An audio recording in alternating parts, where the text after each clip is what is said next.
আমার মতন তোমরা অনেকেই হয়তো আছো যারা মিষ্টি মিষ্টি সাবু মাখা খেতে পারো না উপোস করার পরে, তো তাদের জন্যই আজকে শেয়ার করব ঝাল ঝাল সাবুর খিচুড়ি, যেটা হয়েও যাবে খুবই কম সময়। তো তার জন্য দেখো এখানে আমি যে সবজিগুলো দেবো খিচুড়ির মধ্যে সেগুলো একটু আমি ঝিরিঝিরি করে কেটে নিয়েছি। আর এখানে সাবুটাও প্রায় 1 ঘন্টা মতন আমি জলে ভিজিয়ে রেখেছিলাম। আর এখানে আদা, কাঁচা লঙ্কা, টমেটো একটু দানা দানা রেখে আমি মিক্সিতে পেস্ট করেছি।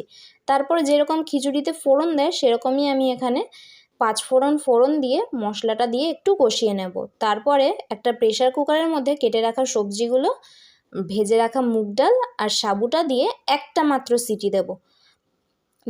দেখতেই পাচ্ছ কি কি দিচ্ছি না দিচ্ছি। তো একটা সিটি দেওয়ার পরেই কিন্তু রেডি হয়ে যাবে আমাদের সাবুর খিচুড়ি। আর সিটিটা রিলিজ করে দেওয়ার পরে এখানে যে মশলাটা কষিয়ে রেখেছিলাম সেই মশলাটা, একটু ভাজা মশলা আর একটু মিছরি আর ঘি দিয়ে নিলেই কিন্তু একদম চটজলদি রেডি হয়ে যাবে সাবুর খিচুড়ি। তোমরা কারা কারা এটা ট্রাই করেছো জানিও।